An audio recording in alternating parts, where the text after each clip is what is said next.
Yo, what's going on, ladies and gents? My name is Arbuckle. Welcome back to another video. Today we are back on State of Decay 2. Yesterday I made a video and shared with you guys all the details with the new Zed Hunter update, the essentially free DLC that just came out for everyone to experience if you own State of Decay 2. Today, however, I wanted to go into detail on the entire update, the 5.0 update. There's a lot of stuff. I'm not going to talk about every single little detail, but I am going to share with you guys most of it. So without further ado, let's jump right into this. So the first thing we're going to talk about is Daybreak. Some of the things that were included with the Daybreak update were earned rewards are now given to players even if they close or disconnect from a game before the round is finished. Also, the collection screen now shows you the prestige cost of the selected item as well as your current prestige total. Walls no longer show interaction icons when they do not need to be repaired. Lightly damaged walls now show yellow, not orange, repair indicators. They added a waiting screen for clients to keep them from spawning into Daybreak before the host. When a player dies in Daybreak, their undetonated remotely triggered landmines now disappear to reduce battlefield clutter. And last but not least, the loadout screen now remembers your last equipment selection. So those are all the different updates that came out with Daybreak. Next, we're going to jump into Red Talent Contractors. We added a secondary recruit option for Red Talent Contractors that offers the classic Red Talent uniform. Red Talent Contractors can now be inspected and rejected upon meeting them. Rejected contractors offer a 3,000 prestige refund. The cooldown between Red Talent recruit attempts has been reduced by half. Also, Red Talent Contractors will no longer have their trait list disrupted by new traits gained through conversation, nor by starvation, frustration, and other temporary effects. Red Talent Contractors with the combat medicine skill now offer medical advice, just like real doctors. And last but not least, the warfighting skill advertised that it caused all shots to pierce enemies, but this wasn't true. Now in the main game it is true. In Daybreak it still isn't true, but we're not advertising it anymore. So that's all that has been done with the Red Talent Contractors. Next, there's a few things that they changed with gameplay. First of all, the aim camera no longer hitches when zooming in and out with the scope or sight. NPCs no longer become hostile when dealt damage from source that weren't hostile to them. NPCs also no longer react negatively when you accidentally point a gun in their direction. Your character is now only impressed by a scavenging location when it actually has a lot of searchable containers. Your character no longer reacts to every suburban house like it's a prime outpost opportunity, which I know could get really annoying. And last but not least with gameplay, we fixed an issue that was making it extraordinarily difficult to walk instead of jog using the analog stick. So those are the updates that were done to the gameplay. Next is community. It may not have been clear in the previous patch notes that we now store only the 50 most recently used legacy characters instead of stacking them up endlessly. This was necessary to reduce save sizes and prevent data loss. We are currently working on further improvements to this process.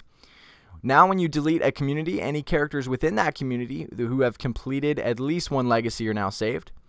Negative traits gained through conversation have had their negative impacts reduced, and in many cases removed entirely, so you can feel more confident bringing followers into the field. They also fixed several skill specializations that were not responding to experience rate buffs. They also fixed an issue where we could display a mood description for a character that was not as sad as their actual mood, which is not really that big of a deal, but how interesting is that? They're not as sad as they appear. They fixed some hero bonuses, traits, and other attributes whose effects were being ignored, specifically durability loss per shot, durability loss per hit, and food consumed per day. And last but not least, they fixed a crash that could occur when the final member of your community died after finishing the final legacy mission. So those are the updates for the community. They also made a lot of changes with facilities, a lot. The first one is the Sniper Tower. The Sniper Tower now offers a passive 2 threat level and new option to spend 2 ammo to reduce threat level by 6 for an hour while training the shooting skill. The Bell Tower at the Church on the Hill and the Announcer Box at Whitney Field now trigger genuine sieges when used to reduce threat level at the base. To balance this out, their threat level benefits have been slightly increased. You now also need to interact with the storage facility directly to withdraw a rucksack rather than teleporting them magically onto your back from across the map. We now properly check the cooking skill when upgrading the Kitchen 1 facility to Kitchen 2. The scrap materials for parts action now awards craftsmanship experience as intended. The bike generator no longer accidentally incurs a fuel upkeep cost, so cyclists are apparently no longer drinking gasoline. We fixed a cost mismatch when employing the pathology skill to craft the bulk plague cure item versus individual vials of plague cure. They no longer award free influence when changing maps, since you now arrive with a free base instead.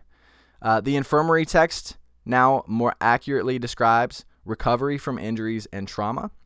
You can no longer repair the same weapon multiple times in a row without damaging it first. And last but not least, the withdraw a rucksack actions on the storage facility now appear in the same order as the resource icons in the HUD, the HUD. So those are all the updates to the facilities.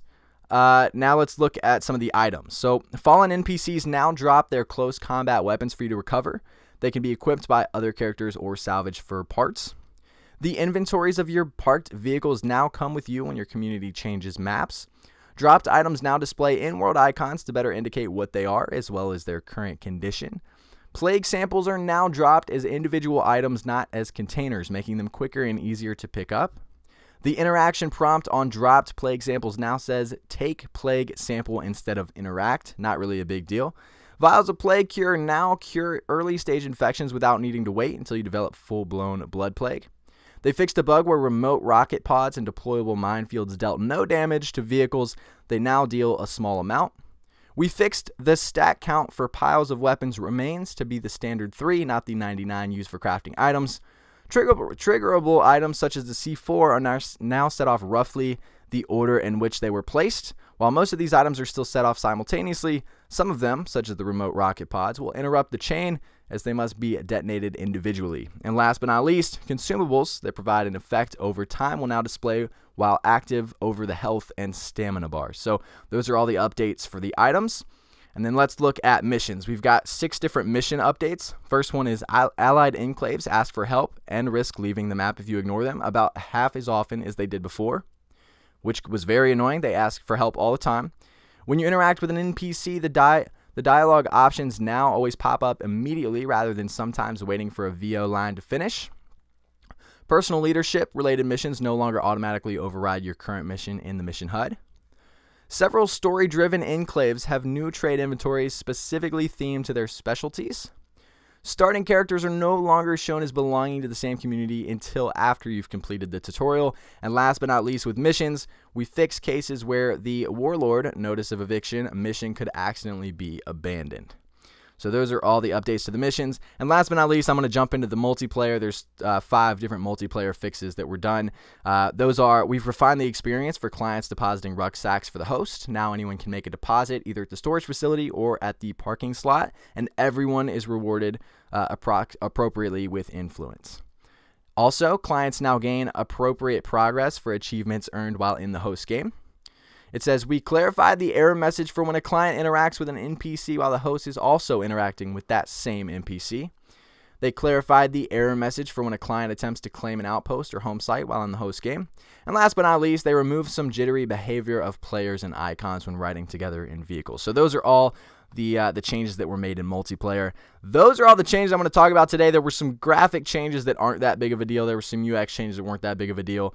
But that's pretty much it. I wanted to go into extreme detail and really share with you guys every little detail that they changed about multiplayer, the items, the facilities, the community, the gameplay, Red Talent Contractors, and Daybreak. Obviously, yesterday I made a video talking about the new Zed Hunter update, so if you guys want to hear all about that, make sure to click on the channel. You can check that video out. If you guys have any questions or you guys want to chat, anything you want to say, make sure to leave it down in the comments section below. Anyway, guys, I hope you guys did enjoy the new 5.0 update video. Make sure to subscribe if you haven't already, and I'll see you guys next video. Can we be friends?